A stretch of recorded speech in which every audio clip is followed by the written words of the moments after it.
कुरान शरीफ का आयत वगैरह याद है, सूरह फातिहा वगैरह? सर ये बात मत करें। नहीं, फिर भी मतलब अगर पुलिस को पता नहीं चलता तो ये चलता रहता?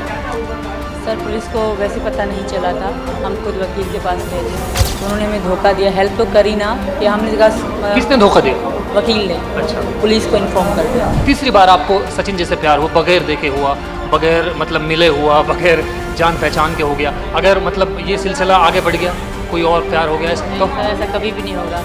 मेरा एंड है, एंड पे मैं ज़िंदगी ख़त्म होगी इनके नाम से, मैं जीऊँगी भी इनके नाम से। और तीसरा प्यार ऐसे मत बोलें बच्चों के नाम आपने बदल दिए, अपना मज़हब आपने चेंज कर लिया, ये सचिन भी तो कर सकते थे? कि मैं इनकी पत्नी हूँ। अगर अगर हिंदू लड़की मुसलमान की पत्नी बनती है तो वो लड़का हिंदू नहीं बनता, बल्कि लड़की मुसलमान बन जाती है। सचिन, अगर ये लड़की सीमा मुसलमान रहती तब भी आप इनसे शादी कर लेते?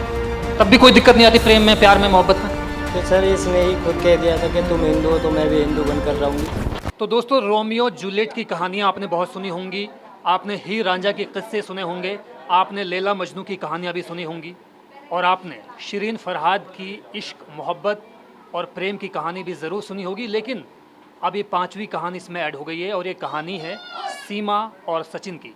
सीमा जिसने कई तरह की सीमाओं को लांघ कर, कई सीमाओं को तोड़कर एक ऐसा कारनामा किया है, एक ऐसा विवाह किया है जो चर्चा का विषय बना हुआ है, और बहुत सारे सवालात हो चुके हैं, और अब मेरे ख्याल है बहुत कम सवालों की गुंजाइश बची है, बल्कि उन सवालों में से कुछ सवाल निकले, सही बात तो ये है। लेकिन फिर भी मैं ये ज़रूरी समझता हूँ कि कम से कम एक भूमिका बनानी होती है, वो ज़रूरी होती है, और एक सीक्वेंस बनाना होता है, ताकि एक रिदम में कहानी को आगे बढ़ाया जा सके और कायदे से, सलीके के साथ सवाल पूछे जा सकें। मैं आपको बताना चाहूँगा कि 2013 में, जैसा कि सीमा जी ने खुद ही बताया कि 2013 में उनको पहला प्यार किसी से हुआ था, और उनकी मर्ज़ी के बावजूद उनके घर वालों ने वो शादी नहीं होने दी, और 2014 में उनकी शादी गुलाम हैदर से हो गई। 2014 और 2019 तक गुलाम हैदर और सीमा का साथ रहा, और उसके बाद में 4 बच्चे भी हुए। 2019 में गुलाम हैदर सऊदी अरब चले गए, और इन बिटवीन 2019 के बाद में संपर्क में आए सचिन मीणा जी। पबजी के खेल में ये जो खेल हुआ है एक तरह से, उसके बाद में सीमा भी चर्चाओं में है, और क्या नाम है, सचिन मीणा जी वो भी चर्चा में हैं। और 13 मार्च 2023 को आप पहली बार नेपाल आए, और 7 दिन आप नेपाल ठहरे, और बग़ैर बच्चों के आए। उसके बाद में आप वापस चले गए, वापस 10 मार्च को आप आए, और उसके बाद में आप वापस चले गए 7 दिन रुकने के बाद में। 10 मई को दोबारा आप आए, उसके बाद में 11 मई को आपने भारत में प्रवेश कर लिया। सीमा जी, मैं ये जानना चाह रहा हूँ जी, 12 मई 12 मई जी, मैं ये जानना चाह रहा हूँ, तमाम लोग, अब बहुत सारे सवाल आपसे हो गए, मैं उनको सवालों को दोबारा रिपीट नहीं करना चाहता। मैं सीधे तौर पे ये जानना चाह रहा हूँ कि बल्लभगढ़ में आपको पुलिस ने हिरासत में लिया, गिरफ्तारी हुई, जो भी आप उसे समझें, जो भी कहें, अगर पुलिस को पता नहीं चलता तो ये चलता रहता? सर पुलिस को वैसे पता नहीं चला था, हम खुद वकील के पास गए थे जी। कि हमने सोचा कि हम यही चाहते थे, कानूनी कार्रवाई चाहते थे कि कानूनी हम यहाँ रह सकें। उनसे हेल्प मांगने गए थे तो उन्होंने हमें धोखा दिया। हेल्प तो करी ना कि हमने कहा किसने धोखा दिया? वकील ने अच्छा, पुलिस को इन्फॉर्म कर दिया। अच्छा, वो दूसरे वकील थे, ये हमारे वकील नहीं थे, वो कोई और वकील थे। उन्होंने जी सर, तो उन्होंने पुलिस को इन्फॉर्म किया, पुलिस ने फिर हमें जाके पकड़ा, वरना किसी को पता भी नहीं था। हमने शादी कर रखी थी, हम अच्छे से रह रहे थे, तो बच्चों का फ्यूचर ख़राब हो रहा था, स्कूल पे वो नहीं जा पा रहे थे। तो हमने सोचा कि किसी वकील से बात करके कि मैं पाकिस्तानी हूँ, ये इंडियन है, ताकि हमारी कोर्ट की शादी हो जाए, कोई कागज़ बन जाए, जो वो कहेंगे हम उस तरह करेंगे, ताकि वो हम लीगल रह पाएँ।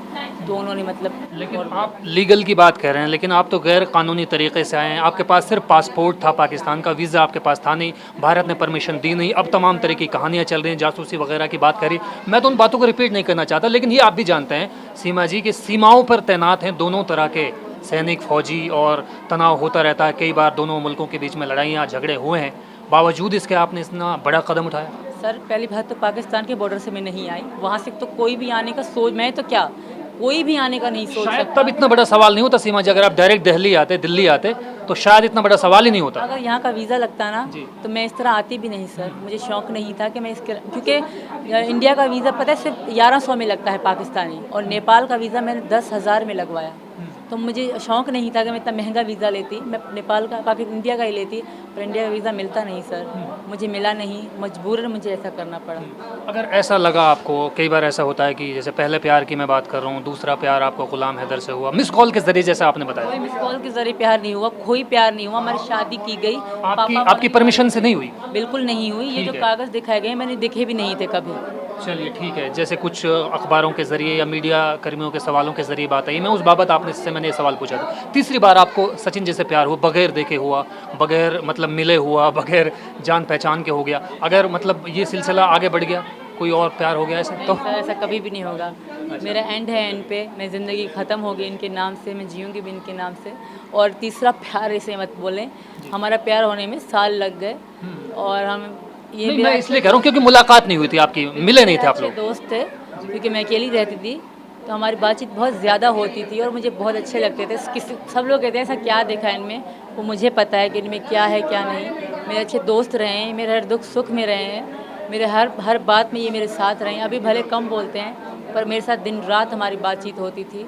तो इनसे अच्छा मुझे नहीं लगा कि मेरा कोई अच्छा था या मेरा दोस्त था या मेरा कोई दुख सुख का साथी था। यही थे वो जो 3 साल एक साथ मेरे साथ रहे। अच्छा, ये आपके भी दिलो दिमाग में बात होगी कि भाई आपने बॉर्डर को क्रॉस किया, पहले तो पाकिस्तान से आप शारजाह गए जहाँ पर इंडिया पाकिस्तान के मैचेस पहले होते थे, उसके बाद में आपने नेपाल आप आए, नेपाल के बाद में आप दिल्ली की बस आपने पकड़ी। ये पूरा सिलसिला सब लोगों ने देखा, पुलिस ने आपको हिरासत में लिया, उसके बाद में आप जेल गए, जेल के बाद में आपकी बेल हुई, यानी कि एक प्रोसेस के तहत ही सब कुछ हुआ। लेकिन इंटेलिजेंस की नज़रें आप पर हैं, आपको यकीनन देख रही होंगी, रिसर्च एनालिसिस विंग जो रॉ होता है वो भी आपको देख रहा होगा। तो क्या कहेंगी इन सब को लेकर, क्योंकि ये भी कह रहे हैं कि लोग भाई जैसे मैं कह ही रहा हूँ कि जासूस वगैरह की बातें कह रही हैं, हालांकि ये बातें बहुत अटपटी लगती हैं, कहना नहीं चाहिए डायरेक्ट किसी को, लेकिन लोग कह रहे हैं। हाँ बिल्कुल, कोई बात नहीं, उनकी ड्यूटी है। ऐसे मैं पाकिस्तान से हूँ तो उनको भले करना चाहिए, पूरी जांच जूझ करेंगे, पूरे तरीके से पता करेंगे तभी कोई निर्णय लेंगे। तो मैं नहीं कहूँगी कुछ भी, मेरी सारी चीज़ें उनके पास हैं, मैंने कभी मांग भी नहीं करी। वो रहने दें, जब तक पूरी तरह मैं क्लीन नहीं हो जाती तो अच्छी बात है, ये सही कर रहे हैं जो भी हो रहा है, क्योंकि उनकी फ़र्ज़ है, उनकी ड्यूटी है, उनका देश है, हर कोई अपने देश के बारे में सोचता है, तो इसलिए तो सही है सर।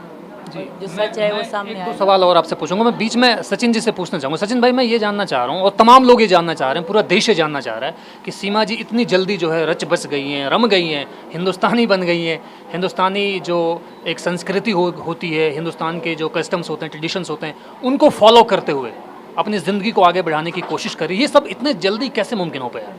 सर जल्दी, हम जब 3 साल से बात करते आ रहे हैं जी, जब 3 साल से 1 साल तो हमारी वैसे बातचीत होती रही, 2021 से हम में प्यार हो गया, तो 2021 से अब तक यानी कि आदमी थोड़ा हर त्योहार वहाँ पर बनाती थी है।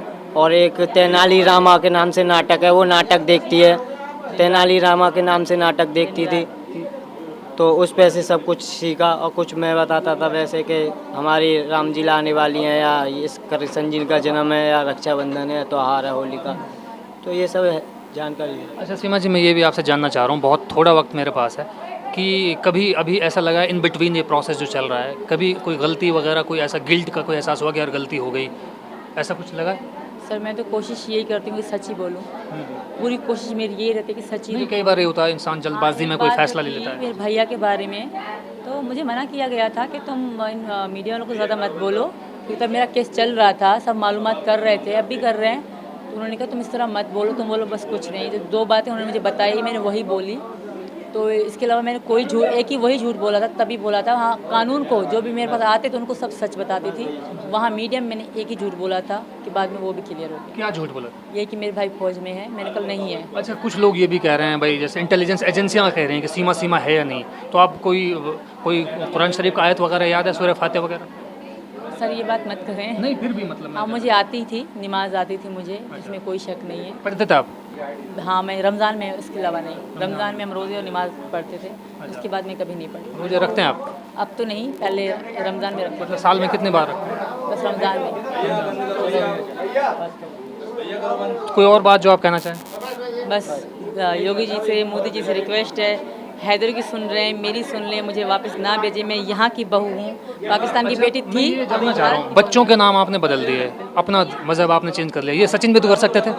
सचिन भी सचिन भी तो कर सकते थे, सचिन पाकिस्तान आ सकते थे, सचिन मुसलमान बन सकते थे। सचिन मुसलमान नहीं बन सकते थे क्योंकि मैं इनकी पत्नी हूँ। अगर अगर हिंदू लड़की मुसलमान की पत्नी बनती है तो वो लड़का हिंदू नहीं बनता, बल्कि लड़की मुसलमान बन जाती है। तो यही कारण है मैं हिंदू बन गई। सचिन, अगर ये लड़की सीमा मुसलमान रहती तब भी आप इनसे शादी कर लेते, तब भी कोई दिक्कत नहीं आती प्रेम में, प्यार में, मोहब्बत में? तो सर इसने ही खुद कह दिया था कि तुम हिंदू हो तो मैं भी हिंदू बनकर रहूँगी, तो दोनों का पहले कन्फर्माइज हो गया था कि तो सर। और बच्चे तो कुछ जानते नहीं हैं। बच्चे जानते हैं सर, फिर भी पापा नहीं, पापा कोई बुलाते बात हैं। नहीं, सीख लेंगे।